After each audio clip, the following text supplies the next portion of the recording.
Hello everyone. So in last 1 year we have completed the class 10th history, civics, geography and class 9th geography and civics. All were based on the reduced syllabus. So now we are starting with the history videos starting from the first chapter. So now we will be starting class 9th ICSC history videos. This will be the first video of this series. Before starting this video, let's talk about some important points. The important points are that the earlier videos were on reduced syllabus. Reduced syllabus का क्या मतलब है? Last year corona की वजह से ICSC ने guidelines दी थी कि रिड्यूस्ड सिलेबस को कम करा जाएगा और उसी के बेसिस पर एग्ज़ाम्स होंगे. अब ये कोरोना कंटिन्यू रहा. इस साल से फुल सिलेबस पे सारे एग्ज़ाम्स वगैरह सब चीज़ें होनी थी और फुल सिलेबस पे ही सारे चीज़ें आपको पढ़ाई जानी थी. बट उसका कोई भी नोटिफिकेशन अभी ICSC की तरफ से नहीं आया है. तो हम ये मान के चलेंगे कि कोरोना अभी भी चल रहा है, तो शायद इस साल भी शायद ऐसा ही हो कि रिड्यूस सिलेबस पर ही सारी चीज़ें पढ़ाई जाएँ इस साल भी. तो जितनी भी वीडियोस हमने अर्लियर बनाई है, 9th की हो या 10th की हो, वो आप पढ़ सकते हैं. हिस्ट्री बेसिकली रिड्यूस सिलेबस पे नहीं होती क्योंकि हिस्ट्री कंप्लीट ही दी जाती है, उसका कोई पार्ट आप बीच में से हटा नहीं सकते. तो हिस्ट्री पिछली वीडियोस भी 10th क्लास की और ये वीडियोस भी कंप्लीट सिलेबस पे ही रहेंगी. बट सिविक्स की वीडियो एक 9th क्लास की हमने पहले बनाई थी जिसमें एक ही वीडियो में सारा सिलेबस कवर करा था. उसका डिस्क्रिप्शन और जो ज्योग्राफी की वीडियोस स्टार्टिंग वीडियोस हैं उनका डिस्क्रिप्शन आपको इसी वीडियो के लिंक में मिल जाएगा, नीचे डिस्क्रिप्शन बॉक्स में मिल जाएगा.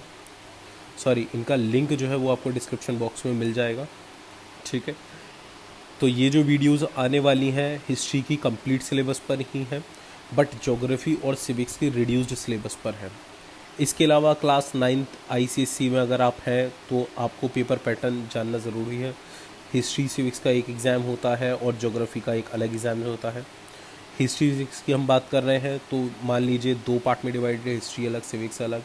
उसमें कुछ क्वेश्चंस आते हैं. पार्ट 1 में 2 क्वेश्चंस होते हैं, एक हिस्ट्री का एक सिविक्स का. हिस्ट्री का 20 नंबर का होता है, सिविक्स का 10 नंबर का होता है. फिर जो नेक्स्ट पार्ट आ जाता है उसमें हिस्ट्री सिविक्स के कंबाइंड क्वेश्चंस होते हैं, अराउंड 9 क्वेश्चन. उसमें से आपको 5 क्वेश्चंस करने होते हैं. जो आपका करंट सिलेबस है उसमें हिस्ट्री में लगभग 13 चैप्टर्स हैं और सिविक्स में आपके लगभग 6 चैप्टर्स हैं. तो हिस्ट्री आपका लगभग 4 यूनिट्स में डिवाइडेड है और आपका सिविक्स अराउंड 3 यूनिट्स में डिवाइडेड है. हम क्लास 10 और क्लास 10 का हिस्ट्री ज्योग्राफी सब कंप्लीट कर चुके हैं. क्लास 9th का सिविक्स और ज्योग्राफी ऑलरेडी कंप्लीटेड है, सिर्फ और सिर्फ हिस्ट्री रिमेनिंग था. तो हिस्ट्री की फर्स्ट वीडियो यहाँ से स्टार्ट होती है फुल सिलेबस बेसिस पर. तो फर्स्ट चैप्टर हमारा the Harappa civilization. Actually Harappan civilization है ये.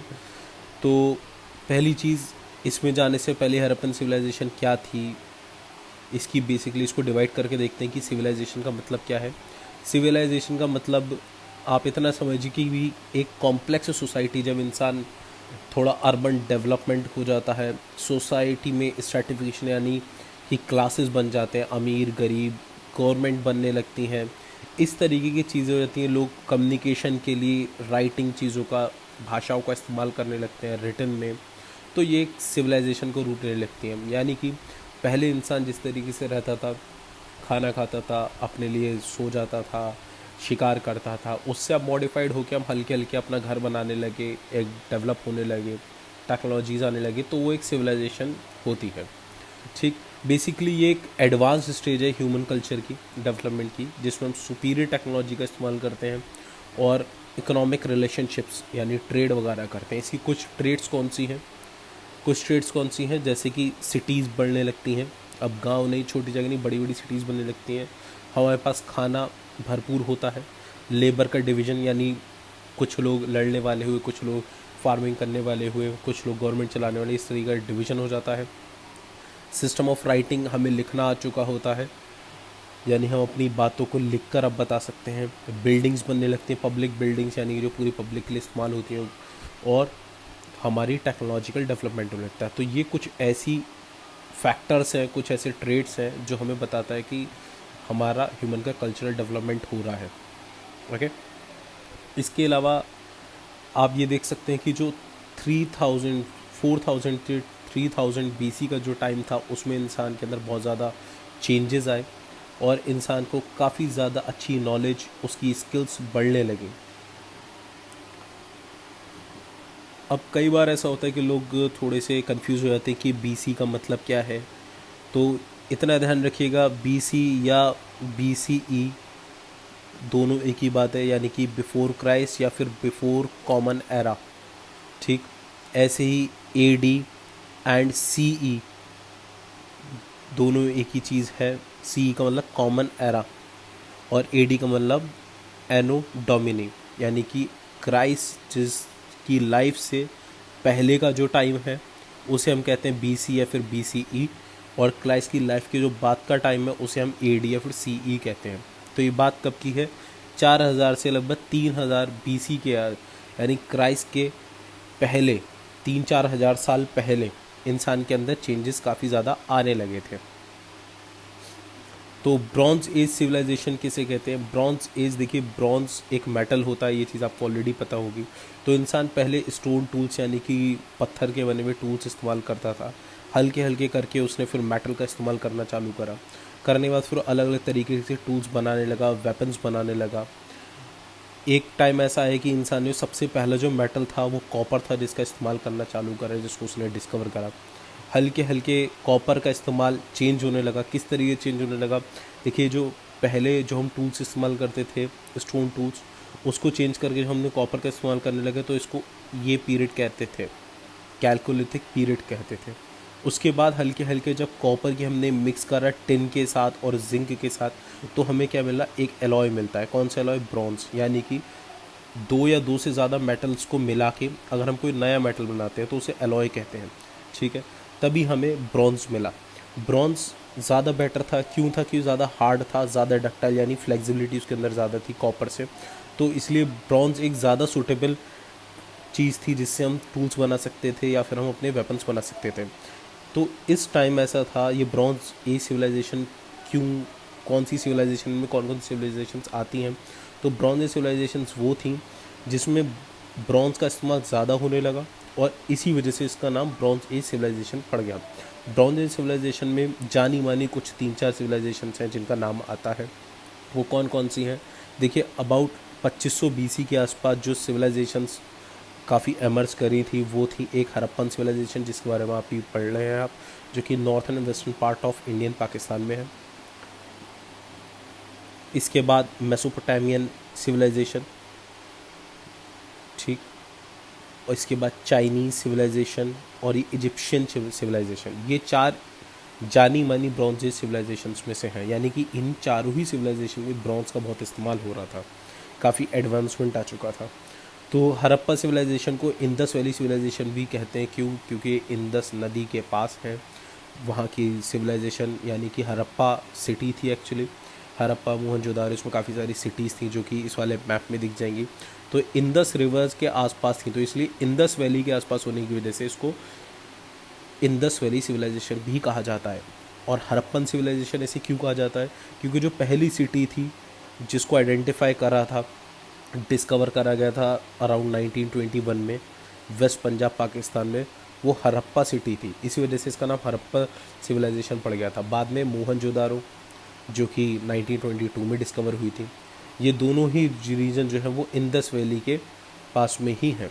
ठीक, इस वजह से इसका नाम हड़प्पन सिविलाइजेशन या फिर द इंदस वैली सिविलाइजेशन कहा जाता है। एक चीज़ मैं आपको रिमाइंड कराना चाहता हूँ, जो भी ये वीडियो है इसमें आपको नोट्स बनाना ज़रूरी है। नोट्स बनाइए, उसके हिसाब से आपके पास क्वेश्चन होंगे, आपकी किताबों में क्वेश्चन बैंक्स होंगी, उसके थ्रू फिर इनको क्वेश्चंस को सॉल्व करिए। लेकिन इसके अगर आपने नोट्स नहीं बनाए तो इस वीडियो का कोई भी फ़ायदा नहीं होगा।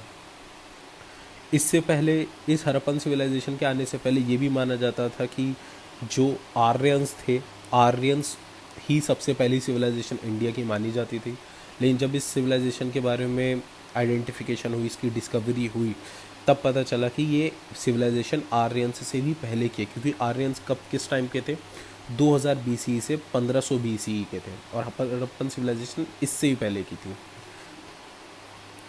तो बेसिकली ये एक रफ मैप है जिसमें आप पता कर सकते हैं कि इंदस वैली सिविलाइजेशन कहाँ थी। ये मोहनजोदारो है, ये हड़प्पा है। काफ़ी इंपॉर्टेंट रीजन्स, अभी आपको नीचे एक मैप है ज़्यादा डिटेल में उससे पता चल जाएगा। इसके बाद हमारे पास सोर्सेस क्या क्या थे, यानी कि जो हमारी नॉलेज है इस सिविलाइजेशन की, वो किस चीज़ के ऊपर डिपेंड है, उसके हमारे पास सोर्स क्या क्या है। तो बेसिकली जो आर्कियोलॉजिकल रिमेन्स हैं, यानी जब इसकी डिस्कवरी हुई तो वहाँ पर जो बची कुची चीज़ें थी, वहाँ पर बिल्डिंग्स के रिमेन्स थे, पोट्री के रिमेन्स थे, स्कल्पचर्स थे, सील्स बनी हुई थी, सीमेंट्रीज बनी हुई थी, उनसे हमें ज़्यादातर इस सिविलाइजेशन के बारे में पता चलता है। हमारे पास कोई भी एग्जैक्ट रिटन रिकॉर्ड अवेलेबल नहीं है, तो ज़्यादातर जितनी भी चीज़ें हैं वो इन्हीं सोर्सेज से पता चली, इन्हीं सोर्सेज में पता चला है कि सिविलाइजेशन इस तरीके से रही होगी। कोई रिटन प्रूफ नहीं है हमारे पास। ज़्यादातर जो सील्स थी जो यूज़ करते थे, उन पे कुछ चीज़ें लिखी हुई थी, कुछ निशान बने हुए थे, वो अभी तक डिकोड नहीं करेंगे, उनका मतलब यानी अभी तक हमें नहीं पता है।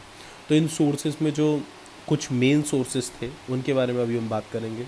पहला था द ग्रेट बैथ। ग्रेट बैथ, बैथ से आपको पता चल रहा है कि पानी के एरिया है, नहाने की या फिर इस तरीके कोई जगह होगी। ये कौन सी जगह थी? मोहनजोदारो में सबसे बड़ी जगह थी। ग्रेट बैथ की कुछ मेजरमेंट्स दी हुई हैं कि ये 12 मीटर अप्रॉक्सीमेटली नॉर्थ साउथ, यानी इसकी लंबाई इतनी थी, इसकी चौड़ाई कितनी थी 7 मीटर, और ये गहरा कितना था 2.4 मीटर गहरा था। इसका फ़ोटो देख के आपको समझ में आएगा कि किस तरीके से यहाँ पर स्टेयर्स थे और लोग इसको किस तरीके से यूज़ करते थे। ये ब्रिक्स का बना हुआ था और जिप्सम प्लास्टर का बना हुआ था। इसी तरीके के आसपास की चीज़ें भी बनी हुई थी। ये है वो ग्रेट बैथ। इसकी लंबाई चौड़ाई गहराई के बारे में आपको पता चल गया है। इस तरीके से यहाँ पे झीलें आते थे और ये एक स्टेयर्स थे। और क्या क्या पॉइंट्स हैं इसके बारे में हम ये भी पढ़ लेते हैं। To make tank even more watertight, a thick layer of bitumen, यानी नेचुरल तार यूज़ करा गया था, alongside the tanks and presumably also beneath the floor, यानी कि टैंक्स की साइड में भी और नीचे भी यही नेचुरल टार यूज़ करा गया था। ब्रिक्स को इस पैटर्न में लगाया गया था कि ईस्टर्न, नॉर्थन, साउथर्न एजेस जो हमें डिस्कवर करी गई उसमें ब्रिक्स लगी हुई थी। इसके अलावा the preserve column have stepped edges that may have held wooden screens और विंडो फ्रेम्स, यानी कि जो साइड्स में हमें कुछ ऐसी चीज़ें मिली जिनसे पता चलता है कि यहाँ पर वुडन फ्रेम्स या फिर स्क्रीन्स रखी हुई होंगी, यानी कि एक तरीके से वहाँ पर विंडोज़ बनी हुई होंगी। इसके 2 बड़े दरवाजे भी सब देखे गए कि यहाँ पर कुछ ऐसी जगह थी, इसे पता चलता है वहाँ पर दरवाजे थे। ये ज़्यादातर पॉइंट्स जो थे आपकी किताब में आपको मिल जाएंगे, ये वहीं से ही है ज़्यादातर। ये जो रेफरेंस भी हमने लिया है ज़्यादातर मॉर्निंग स्टार पब्लिकेशन की किताब से लिया गया है।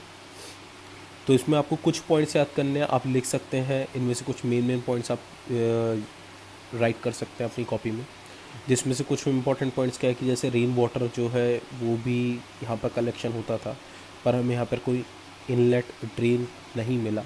या और इससे हमें ये भी पता चलता है कि जो यहाँ के कंस्ट्रक्शन जैसे भी होते थे, यहाँ के जो लोग थे उनको कंस्ट्रक्शन की कला आती थी और उनको पता था कि चीज़ों को किस तरीके से बनाना चाहिए।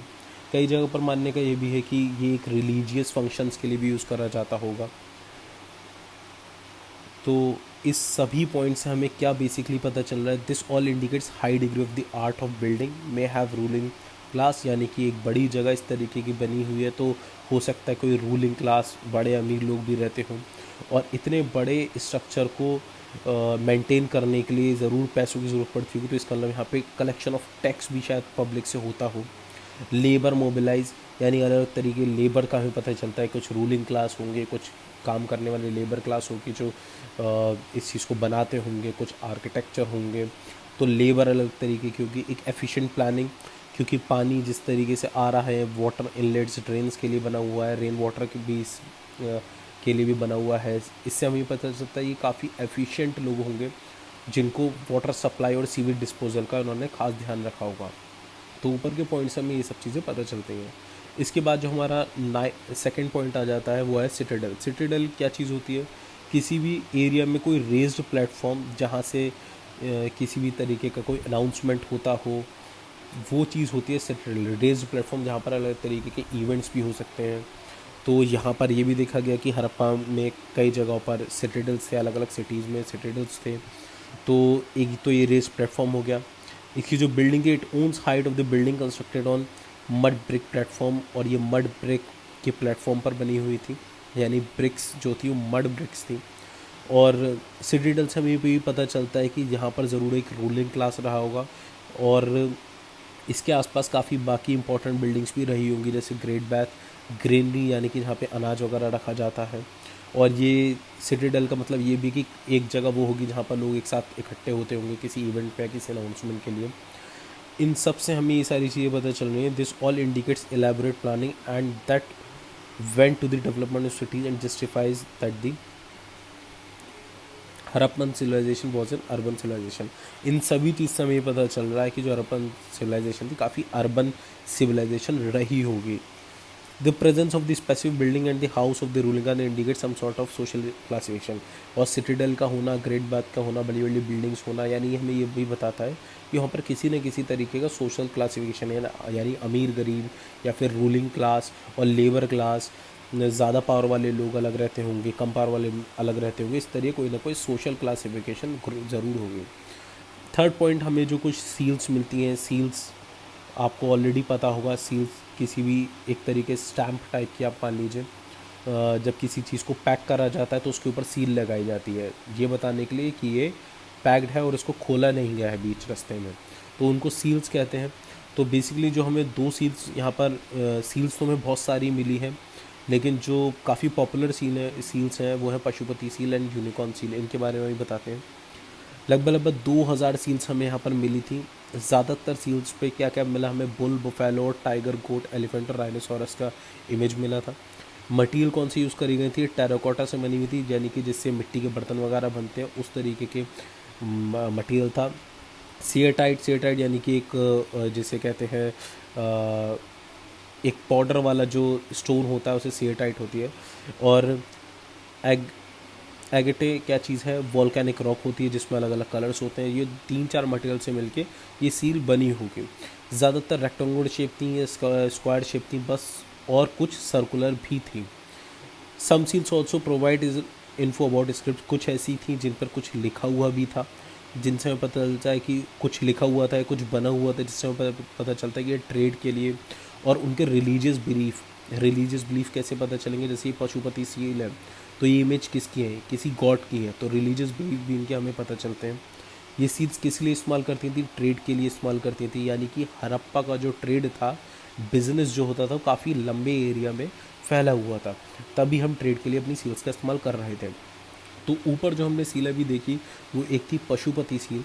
पशुपति सील कैसी सील थी, जिसमें दिखता है कि जो वहाँ पर एक गॉड बने हुए हैं, पीपल का, ये लोगों का ये मानना है कि वो गॉड शिवा है, जिनकी 3 फेस्ड डेटी हैं, यानी कि 3 उनके चेहरे दिखाई दे रहे हैं। उसमें एक बफेलो हॉर्न का वो एक हेलमेट सा हेड ड्रेस पहन रखी है उन्होंने। इसके अलावा पैर क्रॉस करके बैठे हुए एक थ्रोन पे, जैसे कि एक राजा की गद्दी उसे थ्रोन कहते हैं। और उनके आसपास कौन है, एक एलिफेंट है, टाइगर है, बफेलो है, राइनोसोरस है, और 2 डियर है उनके फीट पे, पैरों के पास।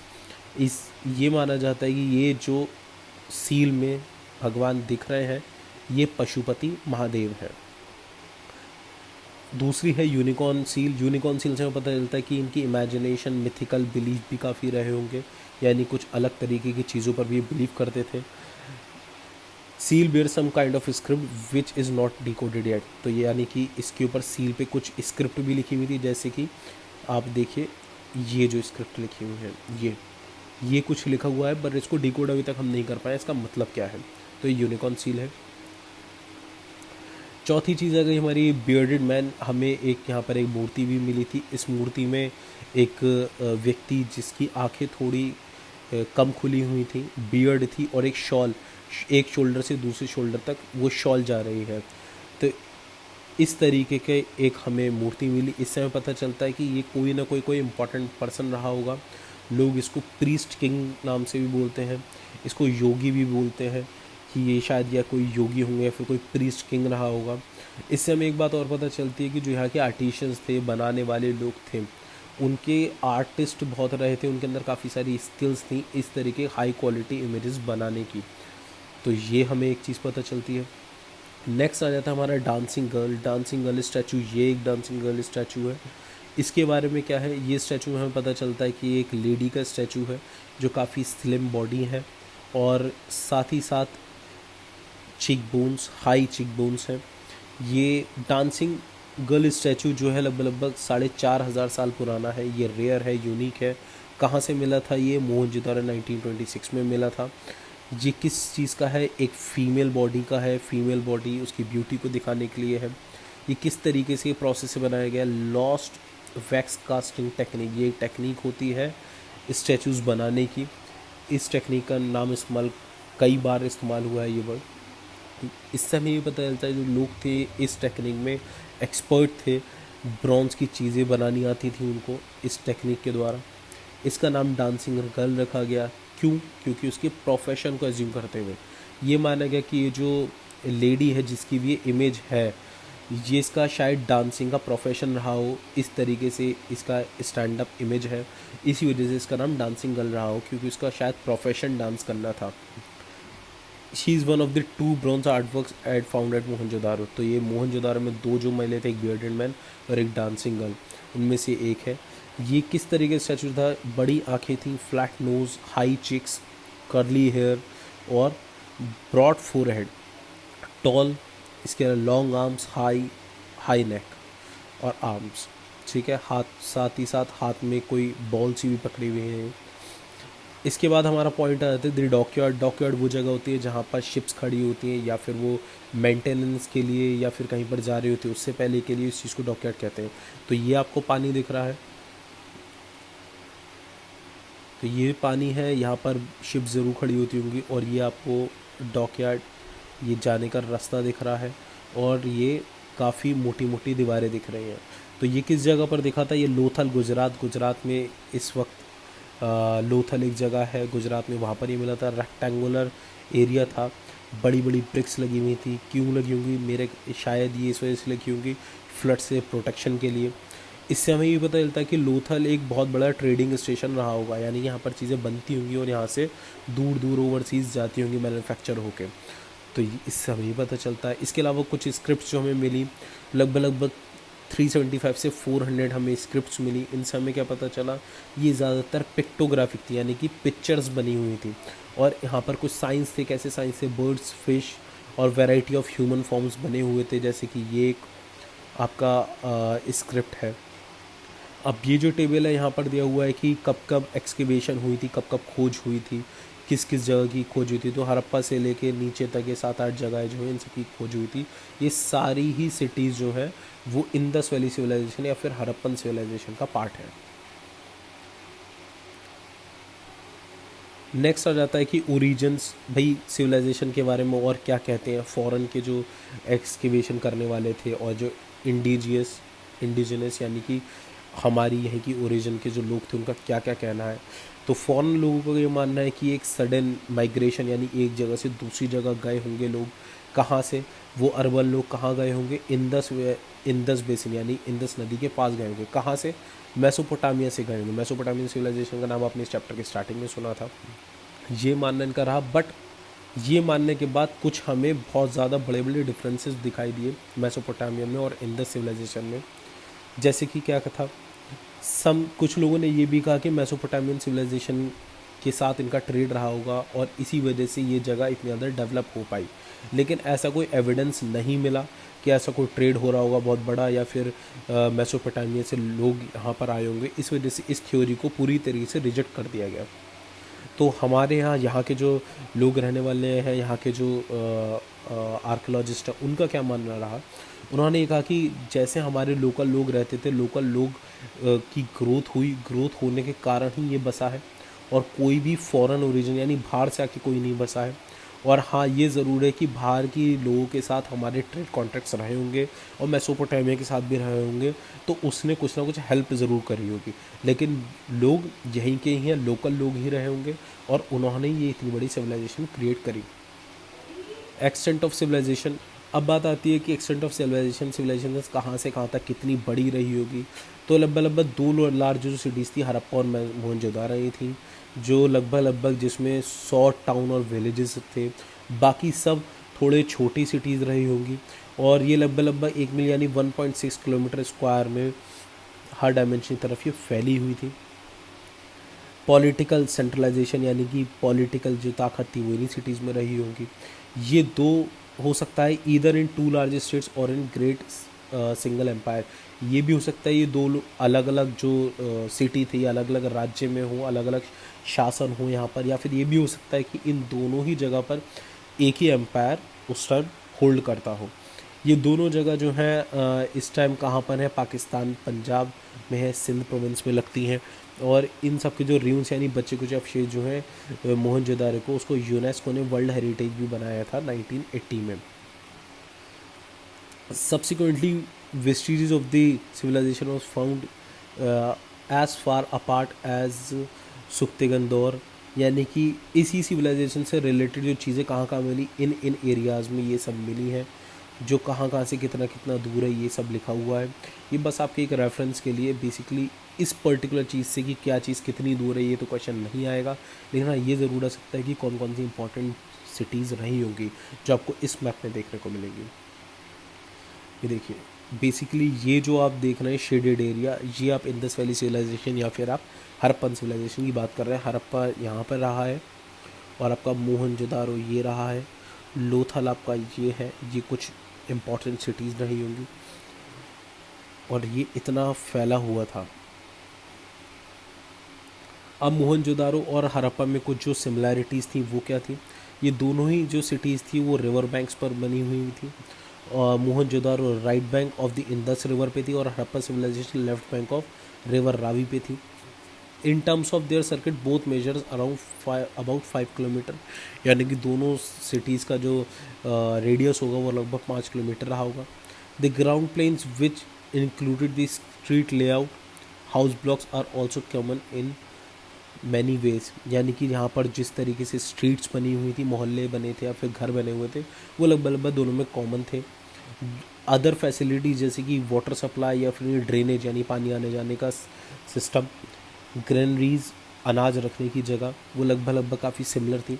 There were several other similar elements like paved bathroom, indoor plumbing, drain pipes made of bricks, a network of brick lined sewage ways. तो ये भी कुछ सिमिलैरिटीज़ इसमें रही थी। अब हम ये समझ लेते हैं कि हम अभी तक हमने कई बार पढ़ लिया कि अर्बन सिविलाइजेशन तो अर्बन सिविलाइजेशन और उसके फीचर्स या अर्बन प्लानिंग का मतलब क्या है। अर्बन प्लानिंग का मतलब ये रहा है कि अर्बन एरियाज़ इस तरह कैटेगराइज करे गए कि हड़प्पन सिटीज़ वो generally divided into 2 main part, यानी हड़प्पन सिटीज़ यानी हड़प्पन सिविलाइजेशन में जितनी सिटीज़ थी वो बेसिकली 2 पार्ट्स में डिवाइड थी। किस तरीके से, एक रेज्ड एरिया जिसे हम सिटाडेल कहते हैं और एक लोअर टाउन। सिटाडेल किस चीज़ के लिए था, एक हाइट ऊंची जगह थी, इस ये जहाँ पर बना हुआ था एक ऊंची जगह, एक ऊंची बिल्डिंग रखी गई थी जो किस चीज़ का ना, मड ब्रिक्स का बना हुआ था। इस एरिया को लोअर टाउन से दीवार के द्वारा इसको सेपरेट करा गया था। इसके अलावा the citadel had within the force important building like the great bath, और सिटाडेल के आसपास कौन कौन सी जगहें थी, ग्रेट बैथ भी था, वहाँ पे असेंबली हॉल था, ग्रेनरी वहाँ पर थी, वर्कशॉप्स थी। और लोअर टाउन में क्या था, लोअर टाउन में बाकी रहने की जगह थी बाकी लोगों के लिए। तो एक तो ये प्लानिंग थी। जो दोनों ही सिटीज़ बनी, the main institute of the Harappan cities were built according to the grid pattern. Grid pattern यानी कि इस तरीके से बनी हुई थी, यहाँ यहाँ यहाँ यहाँ, ये ग्रिड पैटर्न कहलाता है।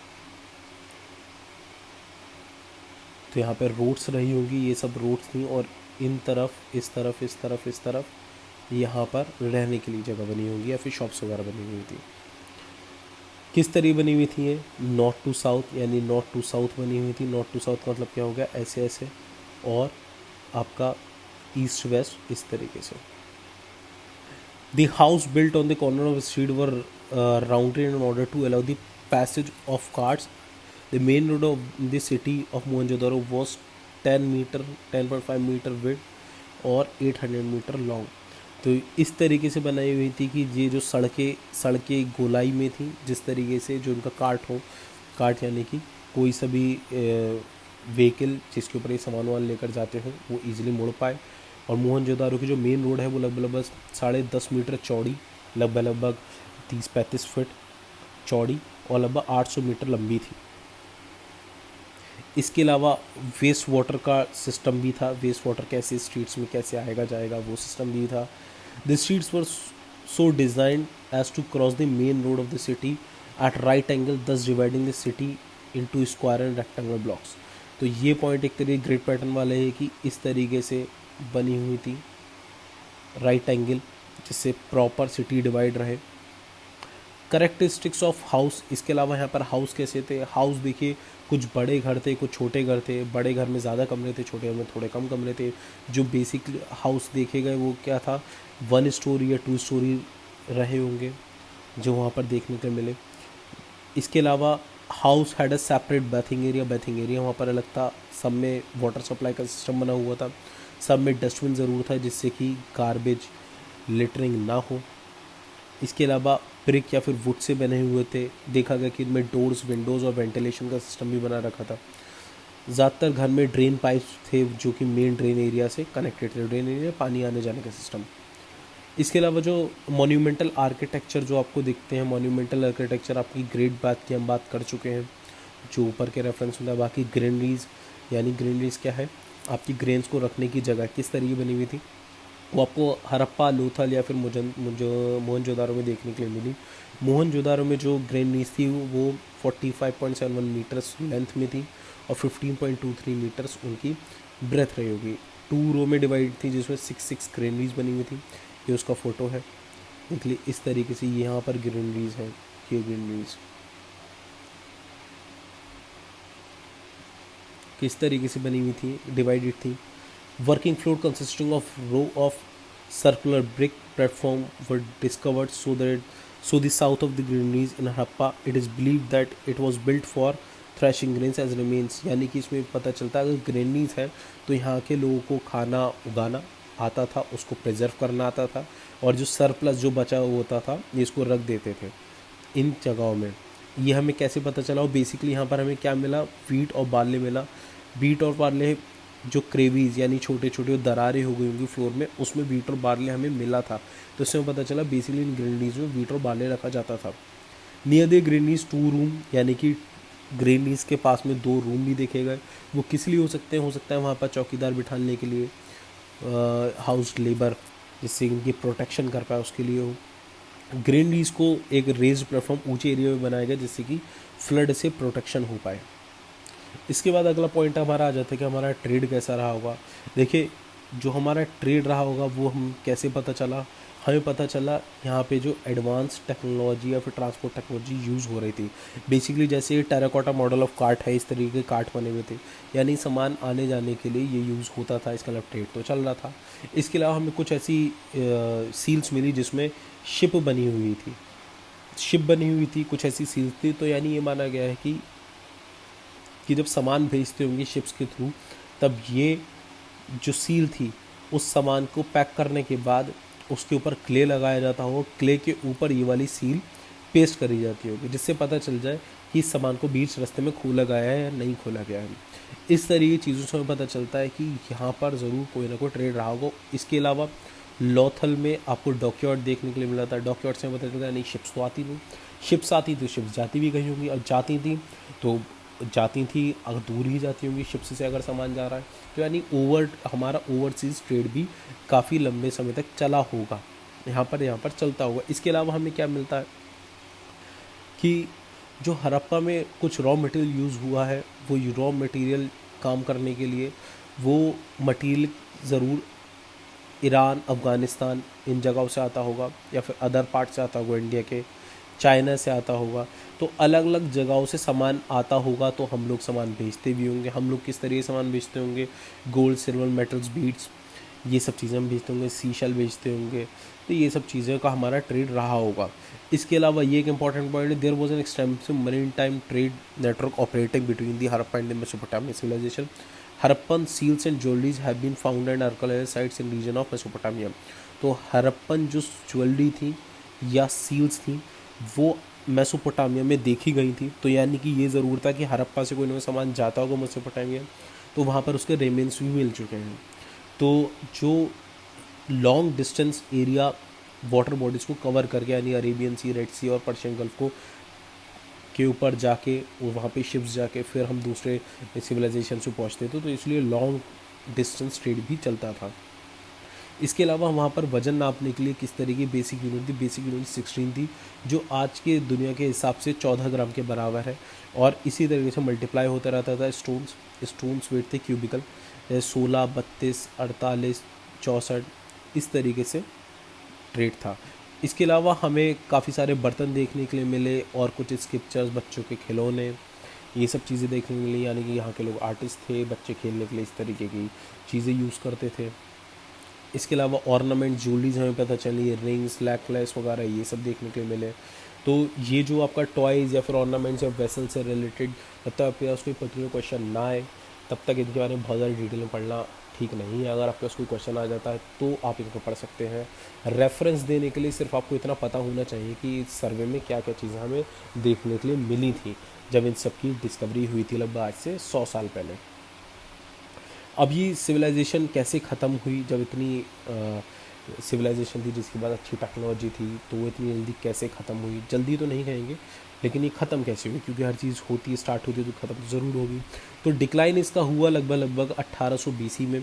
कैसे हुआ, क्या क्या पॉइंट्स हैं जो मानते हैं कि ये वजह रही होगी? देखिए, कोई सी भी चीज़ 100% प्रूफ वाली चीज़ नहीं है, बस ये एजम्पशंस हैं आर्कोलॉजिकल सर्वेस के ऊपर।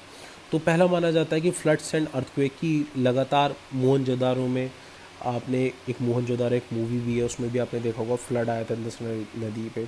तो मैसिव फ्लड्स आते रहे होंगे कई बार, हल्के हल्के करके बहुत। जब ये फ्लड्स आए होंगे, रिपीटेड फ्लड्स की वजह से यहाँ के लोगों ने ये जगह छोड़ दी होगी, ये भी माना जाता है। इसके अलावा जोग्राफिकली ये जो एरिया है जहाँ पर हड़प्पन सिविलाइजेशन है वो काफ़ी अर्थक्वेक प्रोन एरिया है, तो यहाँ पर बहुत सारे अर्थक्वेक आए होंगे, तो अर्थक्वेक की वजह से भी ये डिक्लाइन हो सकता है। एक पॉइंट तो ये मानने का है। इसके अलावा change in course of the Indus, पहले इंदस जिस तरीके से बहती थी और मोहनजोदारो तक पानी जाता था, फिर बाद में इंदस नदी का जो सोर्स था वो चेंज हो गया था। चेंज होने की वजह से काफ़ी जगहों पर सूखा पड़ा होगा, और सूखा पड़ने की वजह से काफ़ी सारे एरिया से लोग जाने लगे होंगे। पर ये सब चीज़ें लोथल या कालीबंगा, रूपर, इन सिटीज़ में अप्लाई नहीं होती है। तो इनका शायद कोई और रीज़न ना हो, मोहनजोदारो वाला रीज़न जो है इन पे अप्लाई नहीं होता है। तो कोर्स ऑफ इंदस का जो है सिर्फ और सिर्फ मोहनजोदारो सिटी पे अप्लाई हो रहा है, इन पे नहीं हो रहा है, तो इनका कोई और रीज़न रहा होगा। इसके अलावा जो बहुत फेमस पॉइंट है जो माना जाता है फॉरेन इन्वेजन, जैसे कि हम मानते हैं पहले आर्यंस जो थे वो इंडिया में आए थे, सबसे पहले ये मानना था।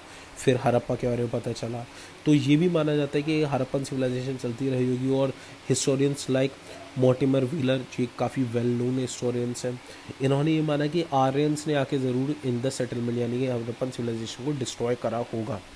और इन्होंने ये भी कहा कि जो लास्ट फेस रहा है मोहनजोदारो का, उसमें कई जगहों पर ऐसा देखने को मिला। एक जगह ऐसी थी जहाँ पर मैन, वुमेन्स और चिल्ड्रंस को मारा गया, जान से मार दिया गया था स्ट्रीट्स पे और घरों के अंदर घुस के उनके। एक जगह ऐसी भी थी घर में जहाँ पर 13 मेल्स, फीमेल्स और चाइल्ड के स्केलेटन भी मिला था। तो हो सकता है कि फॉरेन इन्वेजन रहा हो आर्यंस का।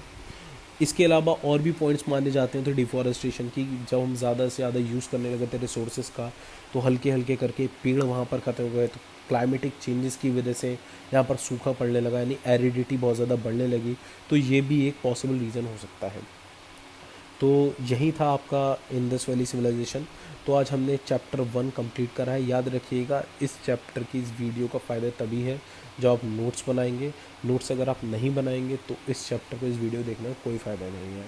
आने वाले कुछ टाइम में हल्के हल्के करके वीडियोस पढ़ती चली जाएंगी। 13 चैप्टर्स हमारे हिस्ट्री के हैं, 13 में से एक हमने कंप्लीट कर लिया, 12 रहेगा। इन 12 को भी हम कुछ 8-10 वीडियो में कंप्लीट करने की कोशिश करेंगे। आपको ज्योग्राफी आपकी कंप्लीटेड है ऑलरेडी, सिविक्स आपकी एक सिंगल वीडियो में कंप्लीट है। इसका लिंक आपको डिस्क्रिप्शन में मिल जाएगा, जाके पढ़िए, आपका कोर्स इजीली कंप्लीट हो जाएगा। कोरोना का टाइम है, खुद अगर आप नहीं पढ़ोगे, अपने ऊपर ध्यान नहीं दोगे, तो आपका फ्यूचर बहुत ज़्यादा डार्क है, क्योंकि आपको टीचर्स बार बार ऑनलाइन आके या फ़ोन करके बताएंगे, कह नहीं सकते, क्योंकि आप खुद अब समझदार हो, आपका फ्यूचर आपके हाथ में है। Okay, stay safe, stay home. Thank you.